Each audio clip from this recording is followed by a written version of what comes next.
കുട്ടമ്പുഴയിൽ കാട്ടാനയുടെ ചവിട്ടേറ്റ് മരിച്ച എൽദോസിന്റെ മൃതദേഹം സംസ്കരിച്ചു. ചേലാട് കുറുമറ്റം പള്ളി സെമിത്തേരിയിലായിരുന്നു സംസ്കാരം. ഡാനി പോളാണ് കൂടുതൽ വിവരങ്ങളുമായി ചേരുന്നത്. ഡാനി, കാട്ടാന ആക്രമണത്തിൽ ജീവൻ പൊലിഞ്ഞ എൽദോസിന്റെ സംസ്കാര ചടങ്ങുകൾ പൂർത്തിയായിരിക്കുകയാണ്. ജനരോഷം അവിടെ അടങ്ങുന്നില്ല. വലിയ പ്രതിഷേധത്തിലേക്ക് കടക്കാൻ തന്നെയാണ് അവരുടെ തീരുമാനം. ശാശ്വതമായ ഒരു പരിഹാരം കാണുന്നത് വരെ പ്രതിഷേധം തുടരും എന്നുള്ള തീരുമാനത്തിൽ തന്നെ ഉറച്ചു നിൽക്കുന്നു. ഇനിയുള്ള നീക്കങ്ങൾ എങ്ങനെയായിരിക്കും?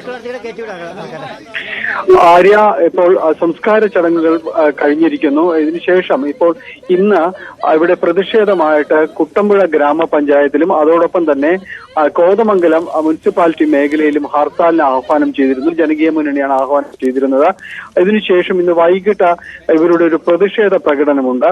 കൂടുതൽ സമര പരിപാടികൾ, അതായത് ഇനി എങ്ങനെയാണ് ഈ സമരം മുന്നോട്ട് കൊണ്ടുപോകുക എന്നതടക്കമുള്ള കാര്യങ്ങൾ അതിൽ പ്രഖ്യാപനം ഉണ്ടാകുമെന്നാണ് നമ്മൾ പ്രതീക്ഷിക്കുന്നത്.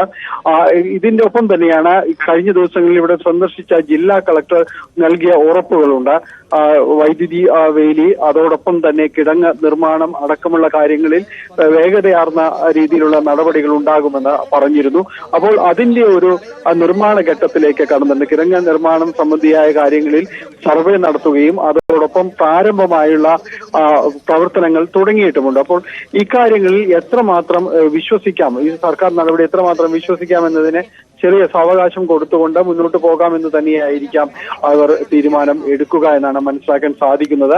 അവർ നേരിടുന്ന പ്രശ്നങ്ങൾ വളരെ വലുതാണ്. കാരണം കാലങ്ങളായി ആവശ്യപ്പെടുന്ന കാര്യങ്ങളാണ് ഇവയെല്ലാം. അത് മാത്രമല്ല, വളരെ നിസ്സാരമായി ആ കാനന വഴികളിലൂടെയുള്ള ഇടങ്ങളിൽ സ്ട്രീറ്റ് ലൈറ്റുകൾ സ്ഥാപിക്കുക എന്നത് അവരുടെ നാളുകളായുള്ള ആവശ്യമാണ്. അതിന് വലിയ തീരുമാനങ്ങളൊന്നും വരേണ്ടതുമില്ല.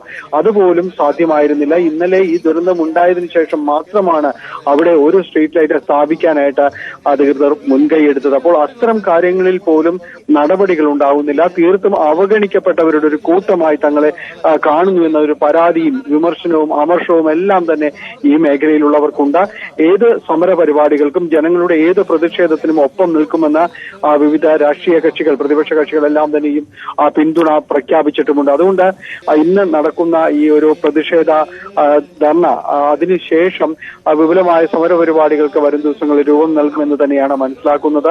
പ്രത്യേകിച്ച് ഈ മേഖലയിൽ കുട്ടമ്പുഴ മേഖലയിലും അതോടൊപ്പം തന്നെ നേര്യമംഗലി, കോതമംഗലത്തിന്റെ വനമേഖലകളിലെല്ലാം തന്നെ കാട്ടാന ശല്യം വളരെ രൂക്ഷമാണ്. വീടുകളുടെ അതിന്റെ കോമ്പൗണ്ടിലേക്ക് വരെ കടന്നു വരുന്ന രീതിയിലേക്കെല്ലാം ഇത് മാറിയിട്ടുണ്ട്. നമ്മൾ തന്നെ ഇതിന്റെ ദൃശ്യങ്ങൾ രാവിലെ നൽകിയതുമാണ്.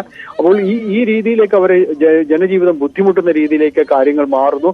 കാട്ടാന ശല്യം മാത്രമല്ല, ഒരു ഭാഗത്ത് മറ്റ് വന്യമൃഗങ്ങളുടെ ഒരു ആക്രമണമുണ്ട്, കർഷകർക്ക് വിളനാശം അടക്കമുള്ള കാര്യങ്ങളുണ്ട്.